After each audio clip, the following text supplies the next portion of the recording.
The views and opinions expressed in the following program are those of the hosts and guests, and not necessarily those of the staff or management of Worldwide Digital Broadcasting Corporation.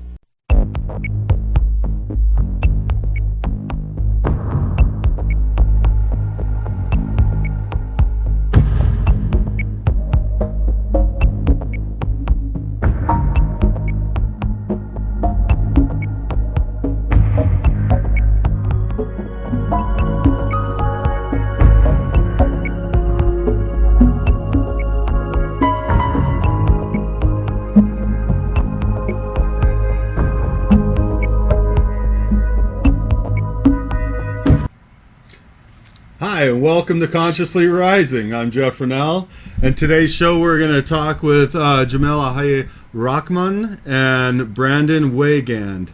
Jamillah is the Chief Executive Officer over at Friends of Parkinson's.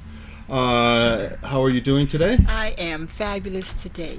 Thank you. John kind of got me off guard there with the way he threw me in here, so sorry about that. No problem. And then, Brandon, you're from the Source Dispensary here in town, right, in the Las Vegas correct. area? Yep. Awesome, and I want to thank both of you for being here in town. You're welcome. Or being here in town. I'm sorry. I'm always here. Me too. Thank you for being on the show. Yeah. You got it. I want to find out a little bit about Friends of Parkinson's Okay. first, and find out what they're about and how they're out there helping the people out there. Okay, great. You know, Friends of Parkinson's is a nonprofit organization, and it is a coalition of individuals, companies, corporations, entities that come together to support the Parkinson's community and those with other movement disorders as well. We have been around for about 3 years now. In fact, October 23rd would be our third birthday. And we have been very fortunate to find some wonderful partnerships in order to keep us moving forward. We have a very strong mission. And our mission is to educate, advocate, and outreach to those who are affected directly and indirectly by Parkinson's disease, whether you are the Parkinsonian or if you are the caregiver.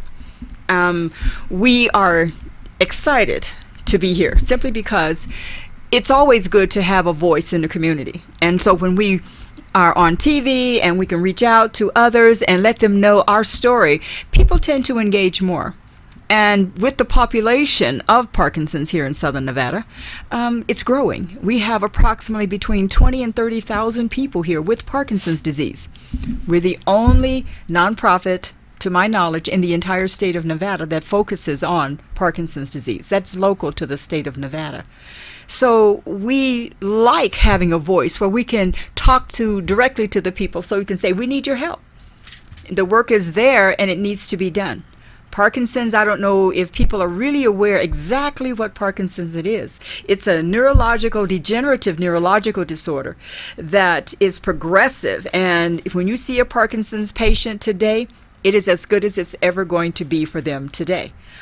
Our belief is that we can give them tools, information, and education that can help serve them in living their best quality life right now. That's why we're here. That's what we do every day. That's awesome. That's beautiful. And so did I hear you right? You said you help not only the patient, but the family as well? And the caregiver, absolutely. People don't understand. You know, taking care of someone is a big job. The caregiver is affected by the disease and also the stress of caring for that person with the ailment. They don't take as good a care of themselves. I know that's not proper English, but the best way I can say it is they don't take as good of care of themselves as they do their charge. Yeah. So it's important. No, it is, and unfortunately, I just have experienced a family going through this. One of my dear friends, he just transitioned a few months ago, and so I've kind of seen it progress for the last few years, and yeah, I noticed more of the stress on the whole family more than. Well, I mean, of course, unfortunately, my friend was going through a lot as well, too, but the family, you could really see it, and the change of their lifestyle and how everything changed for them once that started to take over. Right.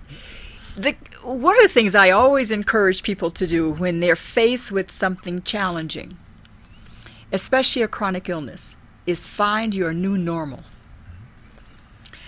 I won't tell you how old I am. However, I can guarantee you I cannot do what I did the same way when I was in my 20s. So in my present age and state, I find that new normal and do the things that I can do and continue to do them and enjoy them.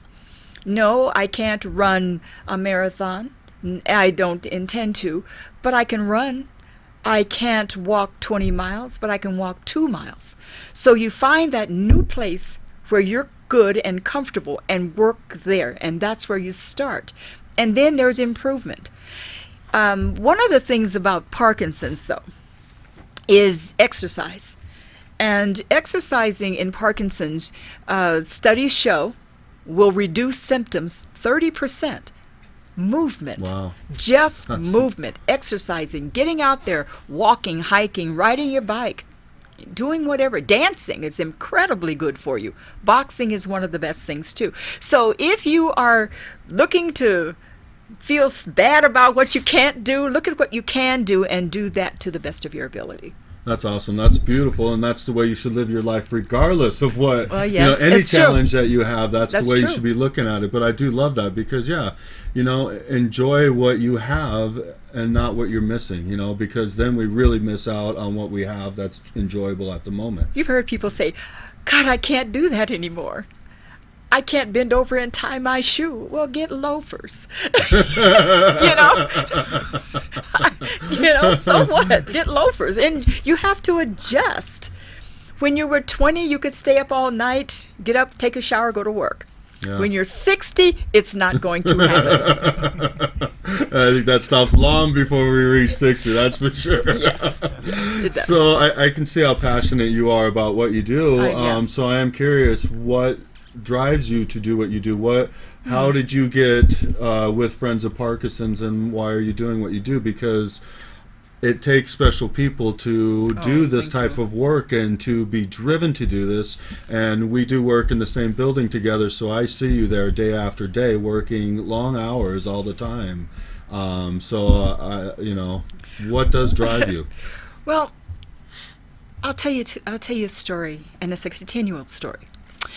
I had the fortune of being asked to participate on a national chapter of a Parkinson's organization.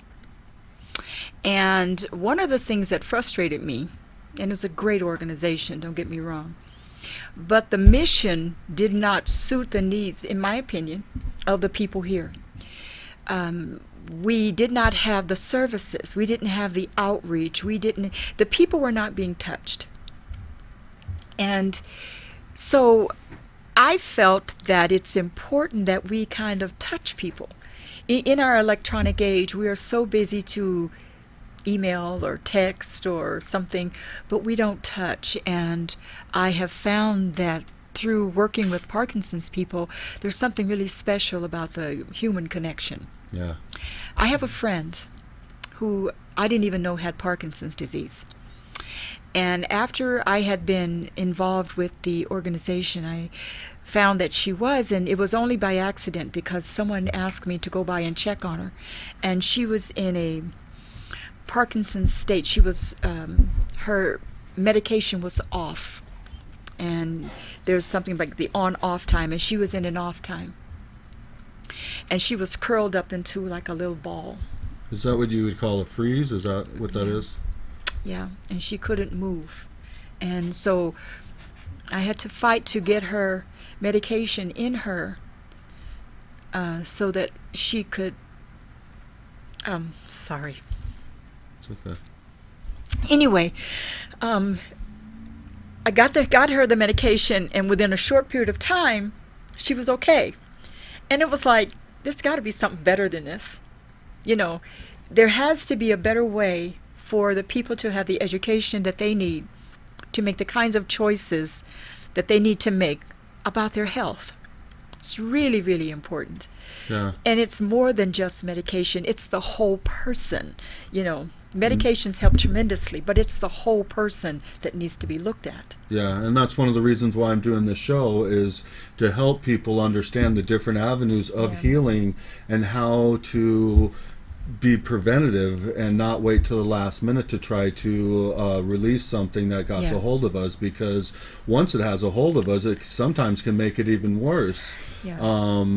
You know, I don't know if you mind sharing a little bit of what we were talking about earlier, and you know what you was experiencing before you actually started this journey, and after starting this journey you kind of lost the symptoms of it because you focused on something else instead of focusing in on what you were experiencing at that moment. Yeah, in 2009, it's an interesting story. In 2009, I have a sister that was diagnosed with leukemia. And at the same time, I had very similar symptoms as she had, so they thought that I had leukemia. It was funny because I went to the doctor said, "Nah, Miss Ali, you don't have leukemia, but you have lupus." And I went, "Oh, great!" And he said, "No, we can cure leukemia." So it was like, what? So fast forward a little bit, and I don't know if anybody knows about lupus, but systemic lupus attacks all the vital organs in the body, and there's tremendous discomfort at times. So when I was blessed to start Friends of Parkinson's, and I kind of threw myself into it, and all of a sudden I found that I wasn't as sick as I had been. I wasn't as tired. I wasn't as achy and stuff. So I don't get as sick. I am not going to say that I haven't had a flare here and there, but my energy value is there. And I don't know, there's a different kind of awakening inside me where there's something about getting up every morning and going out volunteering to do this. Yeah, it's not only, you said it, the energy value, but the energy value you're carrying for yourself because of what you're doing, what you're out there helping other people, so that makes you feel valuable and loved inside for yourself. Yeah. And I think a lot of times when we get the disease, I know it's because of our relationships with ourselves, how much we're loving ourselves. And so when you're giving the way you are, you're releasing that, and you're not focusing in on that.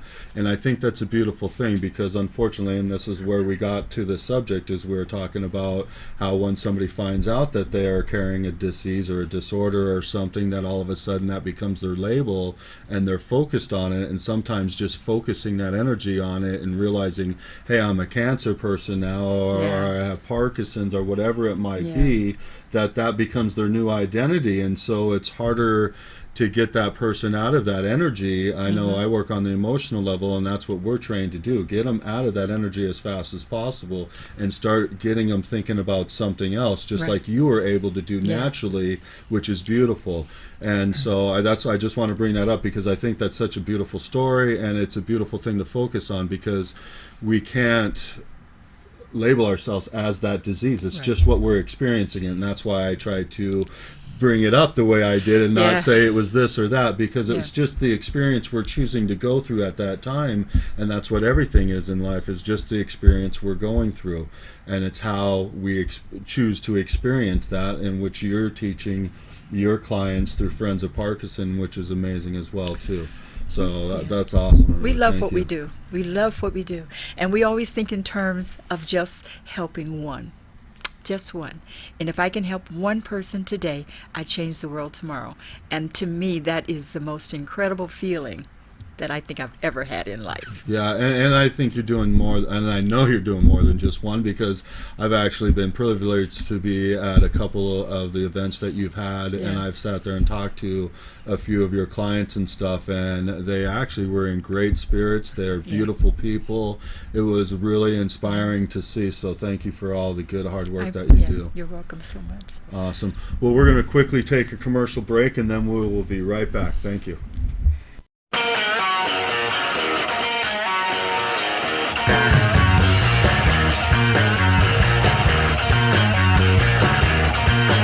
Put her hand in mine and said she loved me so very long ago. Hey, how's it going? You can just throw your name up on the list and we'll get right to you. Yeah, thanks, dude. Thanks for coming in. Let me just clean this spot up, and then we'll get right to you. You can hop on up if you're ready. Welcome to the shop. You need a shave too, though, right? I don't know if I would accept a shave from somebody who's unshaven. I look like a child when I have a clean-shaven face. No, I wouldn't want a child cutting my hair. And I'd also need to know that the blades have been sanitized thoroughly. I can guarantee you that the barbicide is 100% authentic, and these are sanitized tools I'm using. Well, what is the... Have you ever gotten a straight razor shave? Is there any other kind?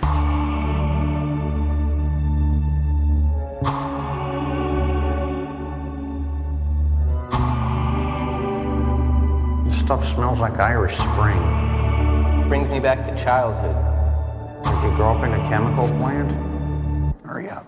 Yeah, well, you know. Now you look like $1 million. Well, that's your job. I'll be sure and mention your facility during my show tonight.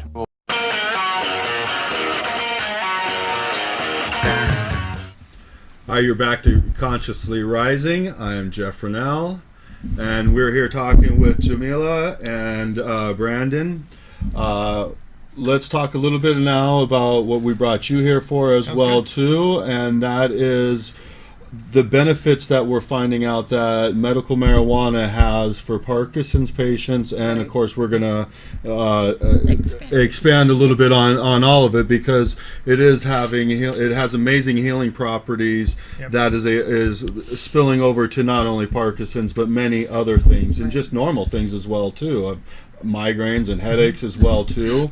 And just really quickly, we were talking about the cannabinoid system a minute ago before we got on air, and what scientists has found is that in marijuana, it has a cannabinoid system that matches up with the human body and helps enforce the immune system. Is that correct? To some extent, yeah. There's an endocannabinoid system that we have in our body, and then there's cannabinoids in marijuana that mate with those receptors, and so there's CB1 and CB2, slight difference between the two, and there's also terpenes that are in the product. So we were talking about the terpene profiles and how those relate to symptoms and addressing certain symptoms and helping heal. So there's a myriad of different ways the product's being used, and we're finding more and more out each day because there's a lack of research. As we all know, it's still federally illegal, which prevents a lot of studies from being done. As the business and the industry grows, there's more and more research being done. And we're craving more and more, and more, more individuals are seeking out the information and trying to find trying to find out how the cannabinoid system works, trying to find out how marijuana works, trying to find all the subtle intricacies and match up and find the scientific method of addressing those concerns. That's some of what we're lacking right now. Is there's a lot of anecdotal evidence, but we're lacking true clinical trials and double-blind studies of being able to go after the hard evidence that says, unequivocally, this is making a difference. That being said, even if there is a placebo effect at place, if it's working for somebody, it's still working. Yeah. So there's a lot of opportunity there. If you don't mind, I'm just going to share my story really quick, because I have firsthand seen positive effect with medical marijuana with my niece. She has seizures all the time. She has ever since she was a little kid, and she's unfortunately, I'm sure just like a lot of other patients, and again, I love Western medicine. It's doing a beautiful thing, and they're really trying to accomplish a lot of things that in some cases we just don't understand, and unfortunately seizures is one of those. And so I've seen her be kind of a pincushion through her whole life, and especially with the medication, it's unfortunate. She's about 27 now, and she had a mentality of about 13, 14 years old, and that was unfortunate with the medication. But she recently started using the CBD oil, and I would say probably about 3-4 months ago, or maybe a little bit longer. But after taking it for the very first 21 days, she didn't have one seizure. That's incredible. And she usually has up to 8 gram moles a month, which is is pretty massive from what my understanding of all of this. But what I really noticed was just like a month or maybe a month and a half later, I was at a family event and she was there and everything, her confidence level was outrageous. I mean, it was just unbelievable. I was sitting there thinking to myself, did they take her off the medication? What's going on here? So, of course, I went and asked my brother, and, of course, it was way too soon for them to even think about taking her off medication or anything. So what I realized is just her confidence level on realizing that she wasn't going to have a seizure right away changed her whole personality, changed everything about her. She's so much more confident, outgoing now, and it's just, I mean, it's just the feeling inside of her. None of the medication, nothing has changed yet, which I find absolutely amazing. And that's why, again, I'm bringing you on here today, because just seeing that. And then also I've done my research and I've watched a couple of the different documentaries out there, and 3 that I'll definitely recommend is Weed 1, Weed 2, and Weed 3. Yes, and they're absolutely amazing, and it talks about Charlotte's Web and how that got going. And you watch the changes in these people's lives, like you said, not only the person going through it, but the people around them, taking care of them, and the changes in their life, and being able to watch a little girl that can't even speak because of the medication she's on, so she doesn't have a seizure. All of a sudden they can lower the medication and all of that, and now she's speaking to the parents, and that is life-changing right there. That changes everybody's life, to be able to have those little words and just that little bit of communication. So to me, I'm all about this. I want the research to keep going. I want this to open up even further than it is right now, and it's a blessing of where it's at now, because the research, like you said, yes, it's still lacking, but where it's gone in the last 10 years is amazing, because 10 years I try to research stuff and there's just barely anything out there. You have to go try to find stuff from other countries and stuff, and even there it was lacking.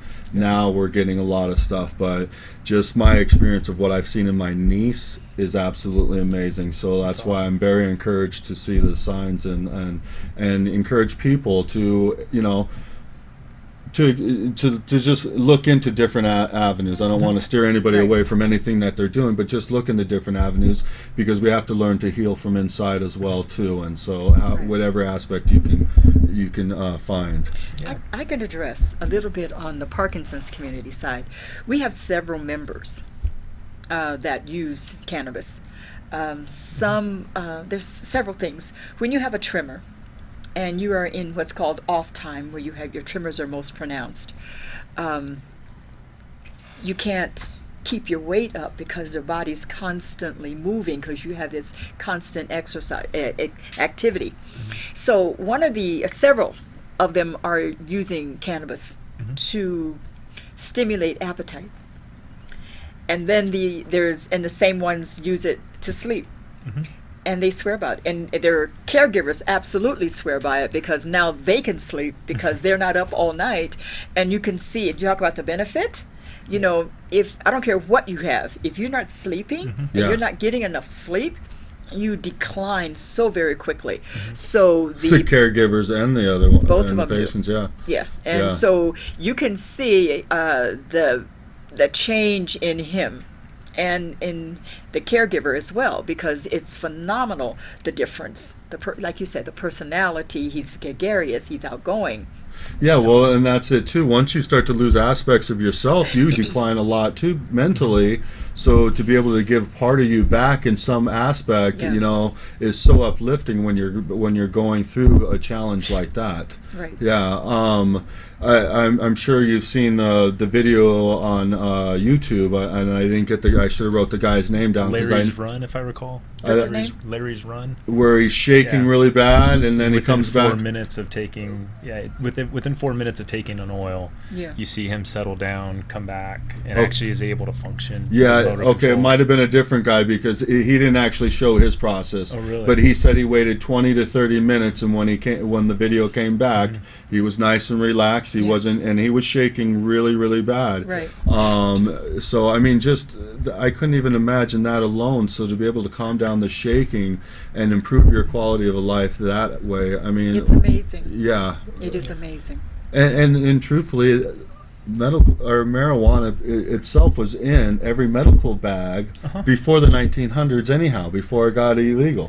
Well, it's one thing I love to remind people is that not that long ago, a generation ago, marijuana was legal. It's back in the 1930s that it got outlawed. So it's, it actually got outlawed after alcohol was outlawed and prohibited. Yeah.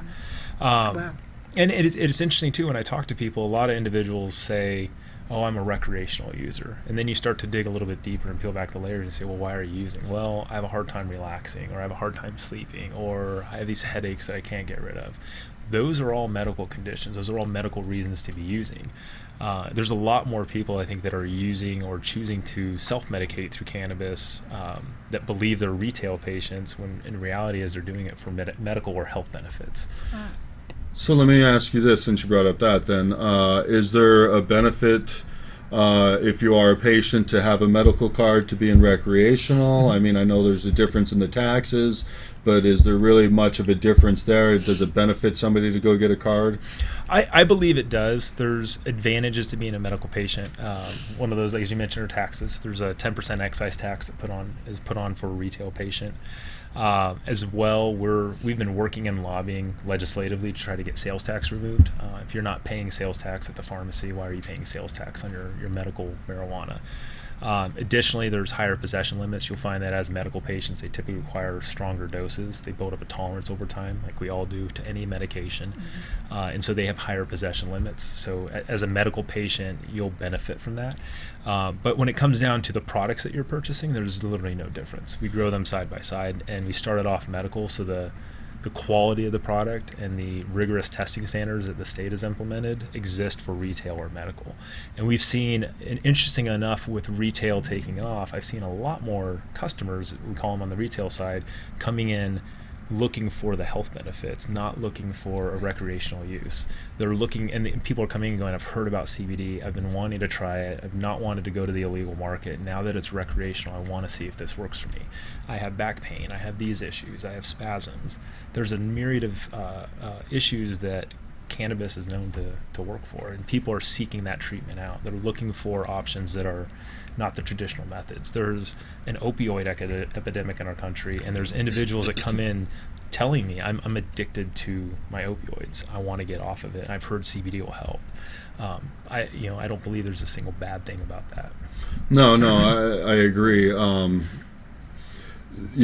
one thing I love about it too is what you're kind of hitting there is the safety of it as well too. Yeah. No one has ever died of an OD of marijuana. That's and the more important thing, no kid has ever died from an overdose of marijuana. That's true. And never ever will. You have to consume way too much, and you're going to end up passing out. So that alone is amazing. I would rather have that in my medicine cabinet than most of these other ones. Yeah, the just Advil. Yeah, they're also bad for you and bad for your body, your kidneys, and all of that stuff as well too. The epidemic that's going on right now is unfortunate. I know people that got caught up in that, and I don't even know where they're at anymore. Unfortunately, good friends, and so that's dear to my heart too. So yeah, I think the safety benefit here, it just way outnumbers the negative of anything that marijuana might present. I mean, some of the benefits of it: anti-inflammatory, antibiotic, antifungal, anti-tumor, antioxidant, a memory aid, can aid in the treatment of asthma, helps release anxiety, pain relief, sedative. I mean, just the list goes on and on and on of the benefits of it. Right. What are the negatives? I haven't found any. Well, I have a question. I'm sure. I mean, Well, I have a question about cannabis. We talk about the fact that you can't OD on it, but can it be addicting? Well, that's a common question that comes up. I'm glad you asked that. So there's two different types of addiction, right? There's a mental addiction and a physical addiction. Right. So when we talk about cannabis and you say, is it addicting? Is it physically addicting? No, there's no physical withdrawal symptoms that come along with cannabis. Your body can get used to it, can acclimate to it, but you're not going to have these strong withdrawals. Where you may see, and anything can have a mental addiction. Okay. So people can get addicted to the feelings and the process and the ritual, so to speak, and they can become mentally addicted to it. But it's not like even caffeine or nicotine or heroin, where you have these strong withdrawal symptoms that are very difficult to overcome and dangerous to overcome. That you need medical attention to come off of those. There's nobody that's needed medical attention to come off of cannabis safely. Yeah. Oh, wow. Yeah. It's almost like it was made for us, huh? I feel like it's mad. It's this plant grows, and if you just so happen to light it on fire, it has these wonderful effects. Well, and when we come back from commercial, break, we'll talk about that more, because it actually has different effects when you heat it up to when you just eat it raw. Correct. Right. And there's some amazing studies out there too with eating it raw now that look absolutely amazing. So let's take a quick commercial break, and we'll be right back. Thank you. Crazy Terry here with your car care tip of the day. So it's not a bad idea every now and then to check your battery. If you don't know how to do it, have somebody check it for you. Just a visual inspection can tell you a lot about your battery. So as we can see here, this battery's got a hold down. It's nice and tight. The cables are on. They don't look bad. We've got a cover. We don't see any corrosion. Everything's kind of tight, looking good. A little bit of dirt, that's normal, but nothing's leaking, no real cause for alarm here. So that's a good sign. Doesn't mean it's good, but at least visually we know that it's intact. Okay, so we're looking at a battery here that shows signs of corrosion. We want to test that battery to make sure it's good. Usually when they're getting like this, there's going to be a problem, leaking some acid at the top. We ran the test and we find out it has 396 cold cranking amps, but the battery requires 650. So it's just not enough. The battery is going to go soon. Better to know now than later. Okay, so the benefits of checking the cable is because this cable's rotted out. What we'll find is this is the problem, not the battery. So it'll save you from buying a battery, still having the no start, only to find out that it's a cable. This type of corrosion is common in diesels. Okay, so we're getting ready to jump the car, but we have to have some battery cables. And we have to check those too before we hook them up to the battery. So here we have our standard set of battery cables. We just look them over, see if the ends are frayed, if everything's connected all right. Everything looks good here. Wouldn't hurt to check the rest of the cable just to make sure the dog didn't get it and chew it up. We have red and black. Red's positive, black's negative. You always want to hook the positive up first and then the negative. And I'll show you how that's done right now. Keep these off to the side so they're not touching each other. Hook up your positive. You can find that right here by the plus sign, the negative sign. Plus is positive, red. Make sure that's securely hooked up. Keeping these away from each other, hook up your negative cable. Just got to fight it on there, figure out a way to get it. Wiggle it a little bit so it ensures a good connection. Now you're transferring voltage. If I hit these two together, we're going to spark. Kind of want to avoid that. Won't kill you. Kind of fun. A lot of people think if they can turn the headlights on, the battery's fine. That's not always the case. It takes very little amperage to turn a light on, but it takes a lot of amperage to start the starter.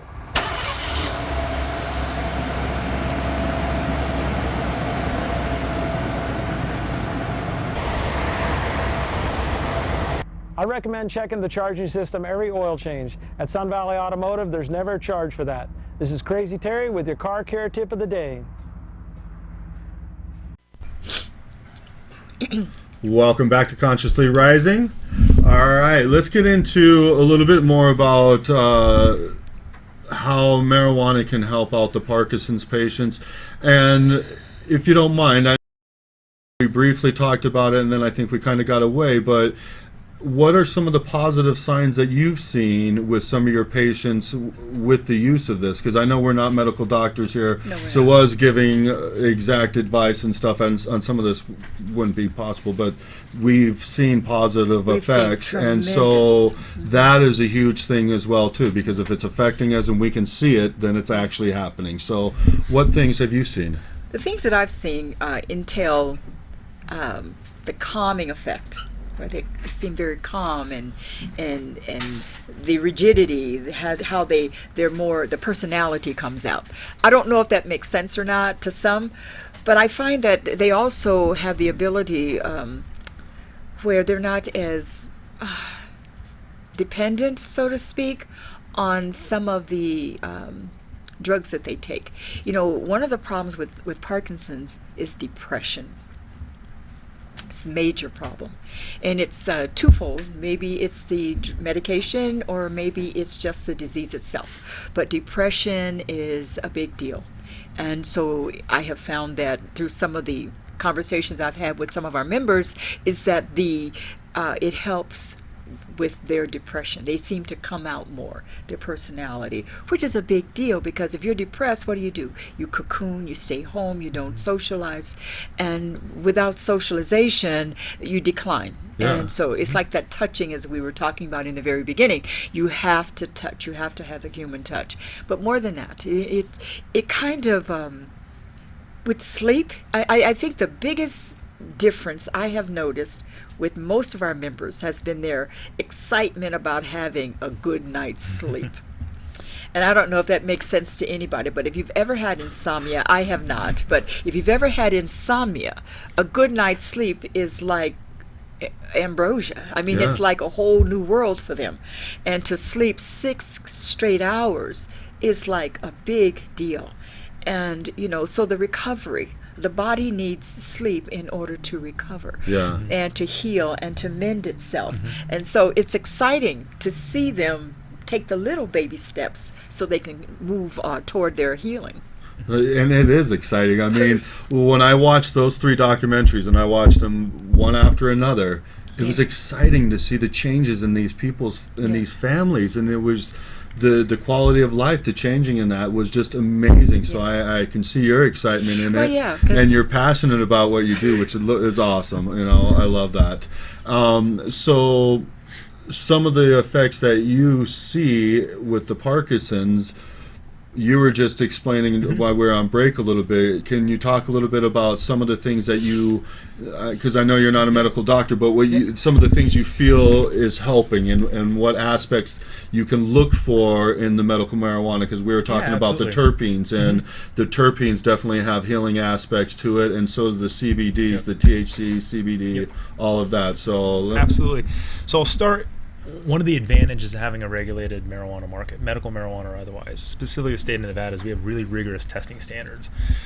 So not only are we growing high quality medicine, we're testing it to make sure it's high quality product. We test it for heavy metals, pesticides, any other nefarious chemicals that you wouldn't want to have in your product. If it's a medicine, we want to make sure it's clean.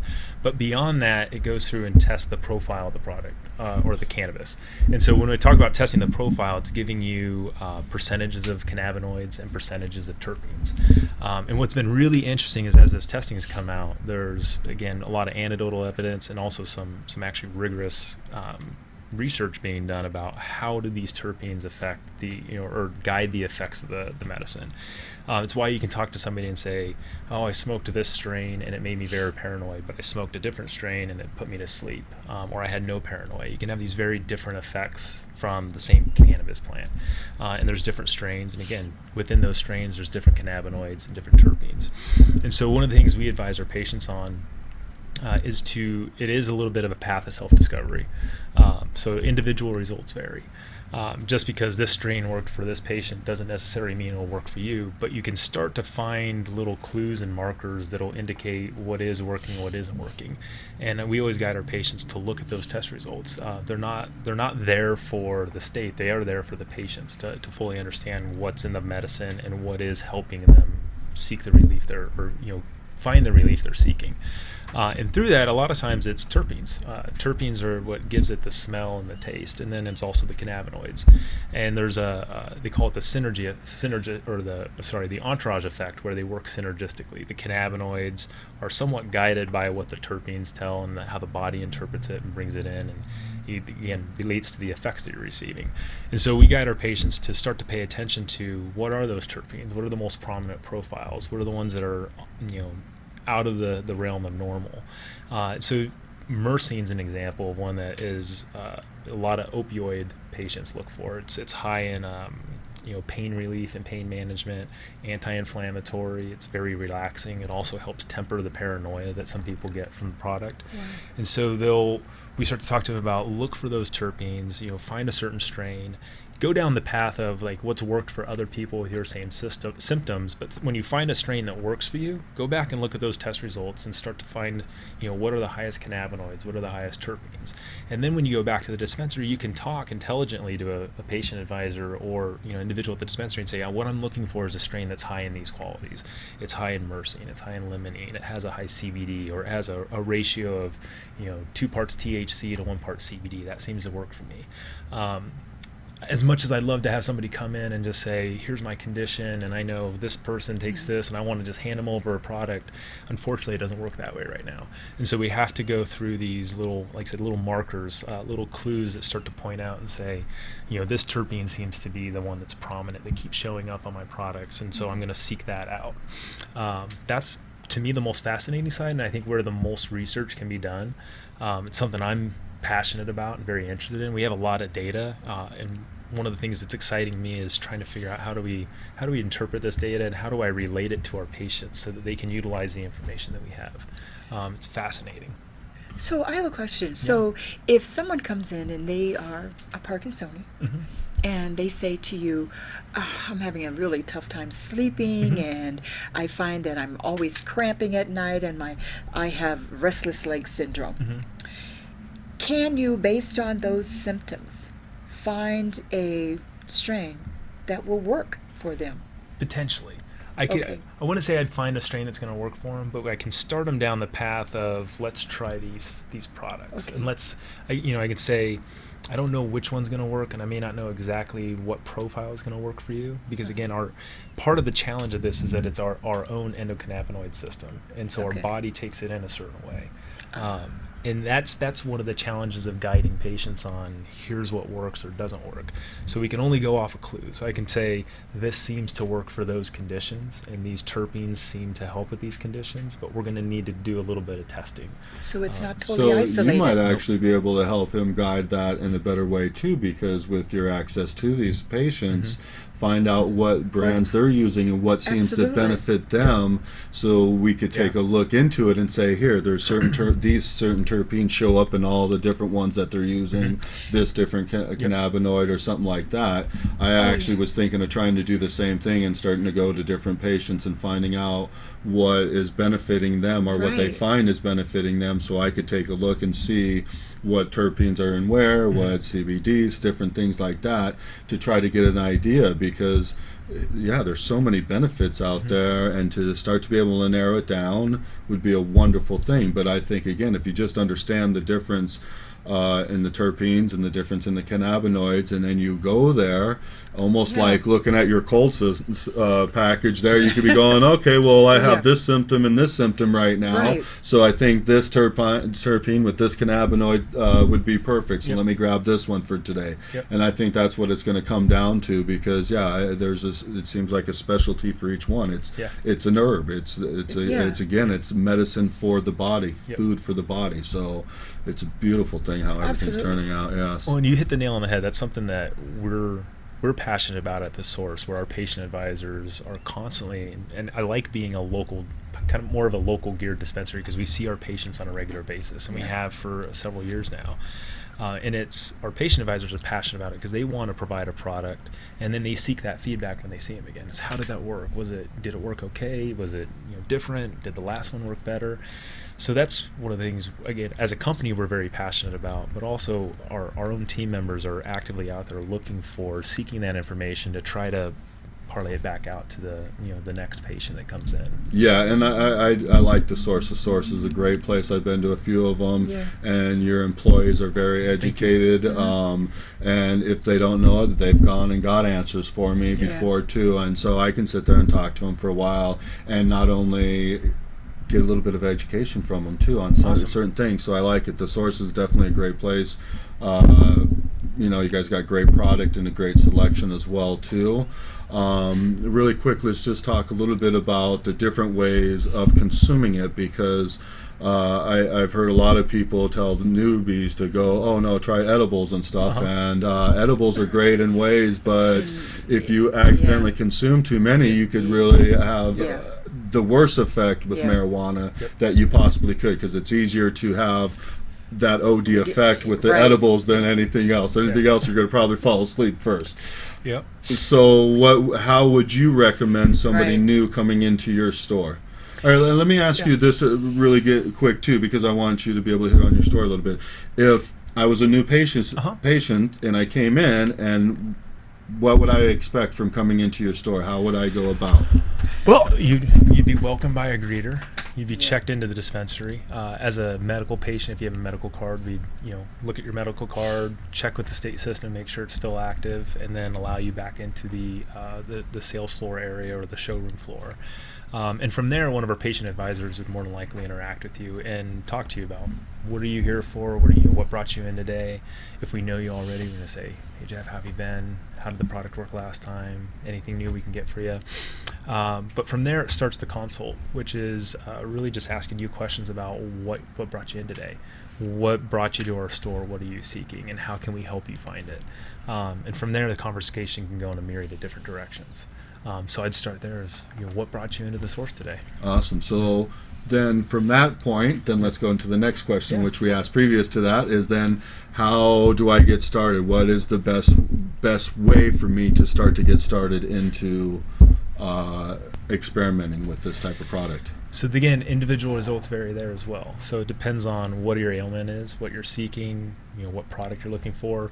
If if I have somebody come in that has acute arthritis and it's just my bones hurt in this specific area, we might try a CBD cream. That seems to work well for topical solutions. If I have somebody who's going, I can't eat, we have patients who have throat cancer, right? They can't eat. We have suppositories, we have oils that can be consumed in a number of different methods. So there's a myriad of different ways to go about it. It really depends on what you're looking for. And what I hear you asking is, what are most people going for? And it breaks down to a few different areas. One is combustion of smoking flower. Two would be vaporizing, which is heating it up to the point where it's not fully combusting, but it's converting the product. So it's giving you're extracting the cannabinoids, you're extracting the terpenes without bringing fire to it. It's considered a healthier method of consumption. Do you believe that's a healthier method, or I do. On some of the ways they extract it, can it be unhealthier? One of the advantages of dealing again with a legal state that has rigorous testing standards is there are extraction methods that can leave volatile compounds that can be detrimental to individuals' health. Those volatile compounds are literally into the parts per billion.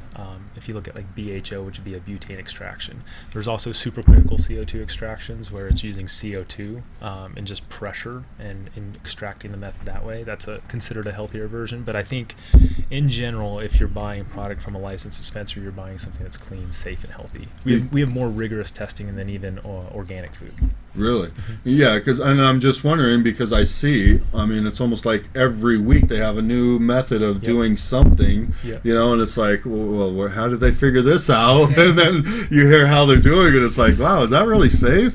So it just makes me wonder sometimes, especially because it's something new, and when it's new, we really don't know the end result of it and how well it's going to do in the long run and stuff. So thank you for that. Yeah. I could go back because we touched on edibles, and you made a very astute statement of there's a lot of individuals that say edibles are the safer, it's a safer alternative. You're not smoking. It is also the easiest to overconsume. Yeah. What I tell individuals is like edibles, if you overconsume, it's a ride you can't get off of. Once it's in your system, you're on that ride until it flushes out. Whereas hope you fall asleep. Yeah, and like I said, there's a number of incidents. I've done it before myself where you overconsume and it can be a little overbearing. That being said, nobody's died from it. That's tell everyone is like if you do overconsume, it's just find a safe place, sleep it off. Find somebody that can help you. And just really quick too, I just want to say because. Yeah, I've been there too before, but it's nothing like any other drug I've ever experienced in my life either. Yeah. So even at its worst, it doesn't even compare to any of the other anything else I've experienced. Truthfully, it's a little. I always tell it's a little bit like when you drink too much. Yeah, you but not get even that bad. Not even that bad, because then you're violently sick all night. You know, all I remember is just spitting and spitting and spitting, and then just wanting somebody to be next to me so I wasn't alone. But I'll tell you, this is interesting because you were talking about terpenes before, and agonists and antagonists, and there's things you can do if you do find yourself that you've overconsumed, if you feel that you've gotten too high. Pistachios are something you can eat that help bring that down. Really? Beta-carotene is one of those. It's one of the terpenes that you'll find that'll help temper that high and bring it back down to which is beta-carotene is basically black pepper. Smelling black pepper, consuming black pepper can actually help temper some of that. There's also agonists, so like mangoes act as an agonist. They'll amplify the effects of the medicine. Didn't know that either. Myrcene's one of those. Myrcene is actually commonly found in it's the mango smell. It's that fruity, funky, spunky. And that's why, so that goes to where we're going to talk a little bit, hopefully later, about the education. Because the education, people don't know this. I didn't know that. You don't know that. So, and we're here to bring more information to people so they can make informed decisions.